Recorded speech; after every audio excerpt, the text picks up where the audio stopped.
Mummy said you'd come." The little girl's words were so quiet that at first I thought I had imagined them. Rain tapped against the glass roof of the London bus shelter while buses rushed past us, spraying water across the wet pavement. I was sitting on the wooden bench, waiting for my daughter Emily to finish school, when the little girl suddenly pointed at me. Her mother stood beside her, holding a worn handbag against her chest. She looked exhausted, soaked from the rain, and so thin that for a moment I barely recognized her. Then she lifted her eyes toward mine, and the world seemed to stop. It was Anna, the woman I had loved before life pulled us in different directions. The woman whose goodbye I had spent years pretending didn't still hurt. She was standing there with a little girl beside her, wearing an old coat and shoes that had clearly seen better days. I stood so quickly that my umbrella fell to the ground. "Anna!" Her lips trembled. She didn't answer. The little girl looked between us and smiled innocently. "I told Mommy you would come. If you believe that kindness and love can find people even after years of separation, take a moment to like this video and subscribe to the channel, because this story is about two people who thought their chance at happiness was gone forever." Years earlier, Anna and I had been inseparable. We met when we were 22, both working part-time jobs while trying to build lives in London. She loved old bookstores, rainy afternoons, and terrible coffee. I loved making her laugh. We weren't rich, but we were happy. We dreamed about a little house, children running through the garden, and Sunday mornings where neither of us had anywhere to be. Then my father became seriously ill, and I had to take responsibility for my family. At the same time, Anna's family pushed her toward another man, a wealthy businessman they believed could give her the security they thought I could never provide. Anna refused at first, but then her father threatened to disown her mother if she continued seeing me. One night, Anna met me beneath the same kind of gray London sky and told me she had to leave. I begged her to wait. I promised I would find a way. She cried and told me she loved me. Then she walked away. I waited for her. Weeks became months. No message came. Eventually, I accepted that she had chosen another life. I buried myself in work, eventually became a father, and raised Emily after my wife passed away from illness. I learned how to cook, pack school lunches, braid hair badly, and answer difficult questions with a smile even when my own heart was tired. I never stopped remembering Anna, but I stopped expecting her to return. And now she was standing in front of me. "Anna, what happened?" She looked down at her daughter. "This is Sophie." The little girl smiled politely. I crouched beside her. "Hi, Sophie." "Hello. How old are you?" 7. I looked at Anna again. She swallowed hard. "My husband died 11 months ago." I felt a weight settle in my chest. "I'm sorry. He had debts," she continued. "His family blamed me for everything. They said I had brought bad luck into their house. When I couldn't pay what they demanded, they took the apartment, the car, everything." She looked at the small bag in her hand. "They gave me 2 days to leave." I stared at her. "Where have you been staying?" "A temporary shelter." "And Sophie?" "With me." The little girl shivered. Without thinking, I removed my coat and wrapped it around her shoulders. Anna immediately shook her head. "You don't have to do that." "I know." Those 2 words made her eyes fill with tears. I remembered the woman she had once been. Proud, independent, always trying to carry everyone else's problems without asking for help. "You're coming with me," I said. Anna stepped back. "No. You need somewhere warm. I can't accept your help after all these years." I looked at Sophie. Then I looked at Anna. "You don't have to repay me for caring." She remained silent. Just then, Sophie gently pulled her mother's sleeve. "Mommy, yes?" "I see the man in the picture." Anna closed her eyes. My heart stopped. "What picture?" I asked. Anna looked at me with an expression I had never seen before. "The one I kept all these years." And then suddenly, I realized I hadn't been the only one remembering. We went to a small cafe around the corner from the bus stop. Anna tried to sit at the far end of the table, but Sophie insisted on sitting beside me. She asked me questions about Emily, my work, and whether I really knew her mother when they were young. Every question made Anna more uncomfortable. "Children of no filter," she whispered. I smiled. I noticed. Sophie giggled. For the first time since I had seen Anna again, I heard her laugh softly. It sounded exactly the same. The cafe was warm and bright, but Anna kept her hands folded tightly in her lap. I ordered soup, sandwiches, and hot chocolate for Sophie. Anna protested. "You shouldn't spend money on us. It's 3 meals. You don't understand." "Then explain." She looked at me for a long moment. I came back because I had nowhere else to go. I nodded. But that's not the only reason. I waited. Anna reached into her worn handbag and pulled out a small photograph. She placed it on the table. It was an old picture of us. I stared at it. You kept this. I kept everything. My throat tightened. Why? Because I never stopped loving you. The cafe noise seemed to disappear. I looked at her. Then why did you never contact me? Anna lowered her eyes. I tried. What? 3 letters. I shook my head. I never received them. I know. She explained that after she left, her family intercepted her mail. They convinced her I had moved on and didn't want to hear from her. Later, when she discovered she was pregnant with her first child, she became trapped in a life she hadn't chosen. That marriage eventually became controlling and lonely. She had tried to leave more than once, but each time she was pressured to stay.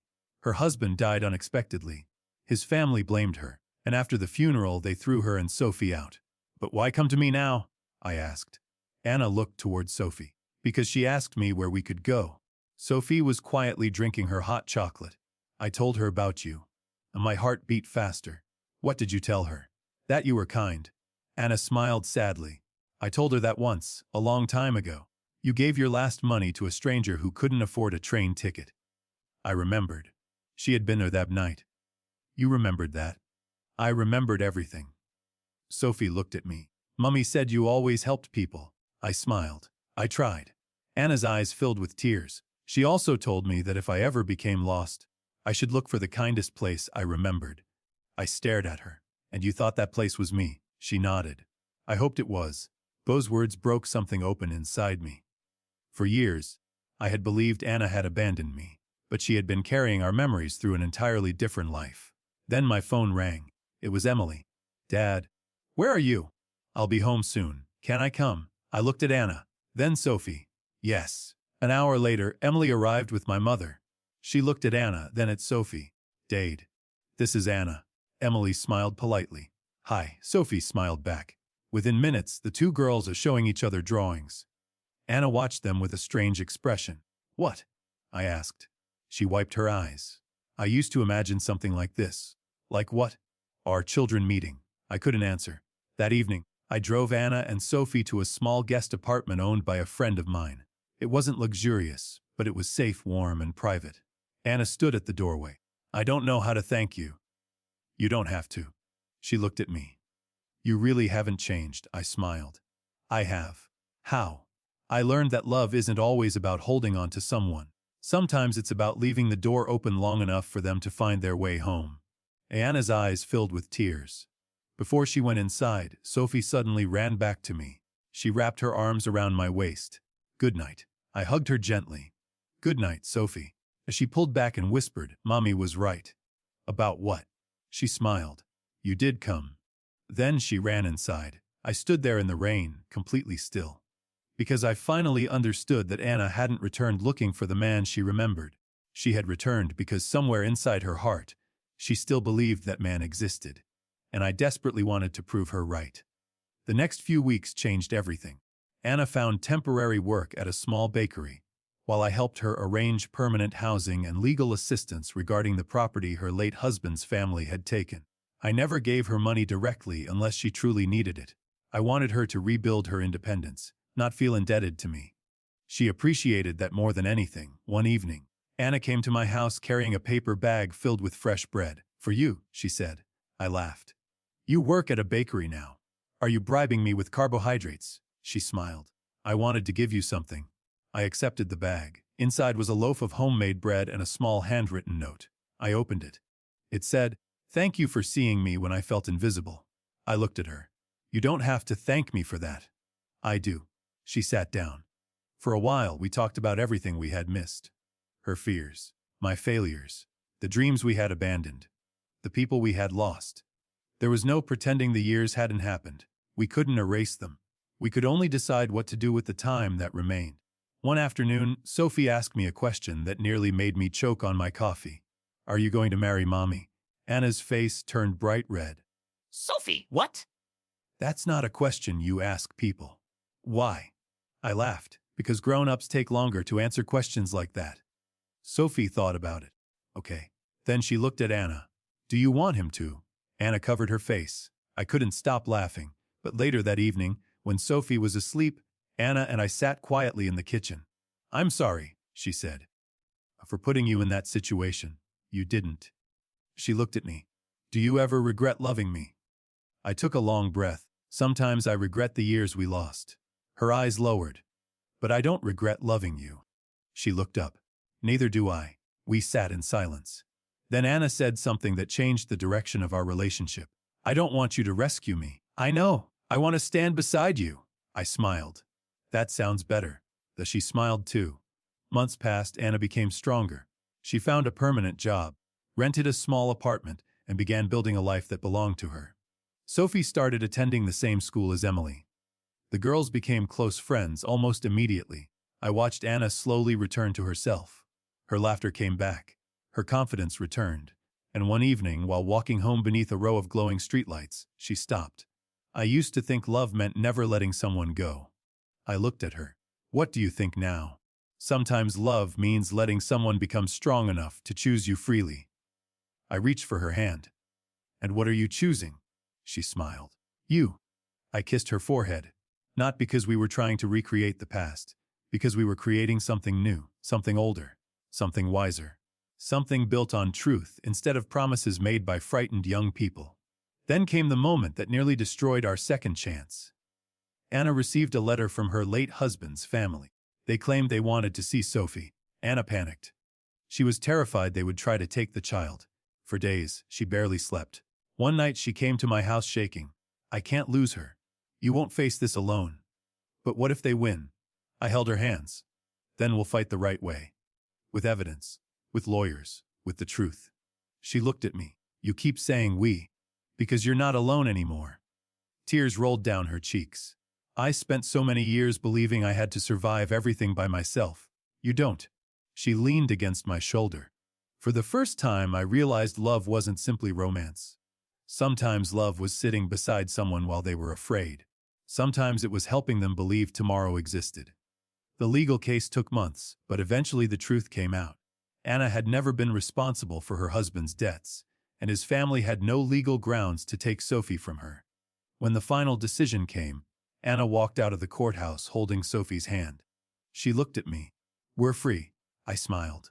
"No," she frowned. "What? We're home." She smiled through tears, and that night, Sophie climbed onto the sofa between us and whispered something neither Anna nor I would ever forget. "Mommy, you found him." Anna looked at me. I squeezed her hand. But there was still one promise I hadn't made. And I knew exactly where I wanted to make it. 1 year after Anna returned, I took her back to the bus stop where everything had begun. It was a cool London evening, but the rain had stopped. The pavement glistened beneath the streetlights, and buses moved through the city just as they had that first day. Anna looked around. "Why did you bring me here?" "You'll see." Sophie and Emily were standing nearby, trying desperately not to smile. Anna became suspicious. "What are they doing?" "Nothing." "That means they're doing something." I laughed. Then I reached into my pocket. I didn't pull out a ring immediately. Instead, I pulled out the old photograph Anna had shown me in the cafe. She stared at it. "You still have it. I asked you to keep it. I never gave it to you." "I know." I smiled. "I had a copy made. On the back, I had written a sentence." Anna turned it over. Her eyes filled with tears. It said, "We were young when we made promises. We are older now, so this time, let's make one we understand." I got down on one knee.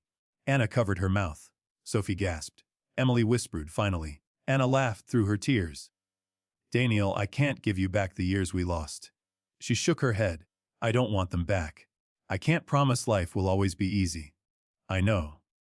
I can't promise there will never be fear or disappointment." She smiled. "But I can promise that you will never again have to face those things believing you're alone." I opened the ring box. "I loved you when we were young. I loved you when I thought you had forgotten me. And somehow, after everything life put between us, I love you even more now. Anna, will you choose me? Not because you need a rescue, but because you want a partner." She was crying openly now. "Wes!" Sophie jumped up and down. Emily hugged her, and I slipped the ring onto Anna's finger. Then she whispered something into my ear. "You finally came." I laughed softly. "I was waiting for you." She shook her head. "No, you were waiting for me to find my way home." I kissed her forehead. Behind us, the city continued moving. People hurried past. Buses arrived and left. Nobody knew that 4 lives had just changed on an ordinary London sidewalk. Years later, Sophie would tell people that the bus stop was where her mother found the man she had talked about since childhood. Emily would say it was where she gained a sister. Anna would say it was where she learned that being broken didn't mean being unworthy of love. And I would say it was where I learned something I should have understood much earlier. Sometimes people disappear from our lives not because love was false, but because life gets complicated. Sometimes people return carrying scars we cannot erase. And sometimes the greatest form of love isn't asking, "Why did you leave?" It's asking, "What happened to you while you were gone?" There is a verse in the Bible that says, "Whose love bears all things, believes all things, hopes all things, endures all things." 1 Corinthians 37. For years, I thought that verse meant love was about waiting forever. Now I understand it differently. Real love isn't blind. It sees the scars. It sees the mistakes. It sees the years that cannot be recovered. And still, when 2 people are willing to be honest, kind, and patient, love can become something stronger than what they had before. Anna didn't return as the same woman who had left me years earlier. She returned as someone who had survived loss, rejection, grief, and humiliation. And I wasn't the same young man she had once loved either. I had become a father. I had experienced loss. I had learned patience. We weren't getting our old life back. We were building a new one. A better one. One where Sophie never had to wonder whether she belonged. One where Anna never had to wonder whether she was worthy. One where Emily learned that family isn't always created by blood. And one where I finally understood that sometimes the most beautiful chapters of our lives begin after we think the story is already over. So if this story touched your heart, remember this: says never judge someone by the condition in which they return. You don't know what they survived to reach your door. Also, a person may come back tired. A person may come back poor. A person may come back broken. But broken does not mean finished. Sometimes all they need is one person willing to look past the scars and say, "You don't have to face this alone." If you enjoyed this story about kindness, love, family, and second chances, please like this video and subscribe to the channel. And remember, the person standing beside you today may be carrying a story you know nothing about. Choose kindness. You may become the reason they believe in love again.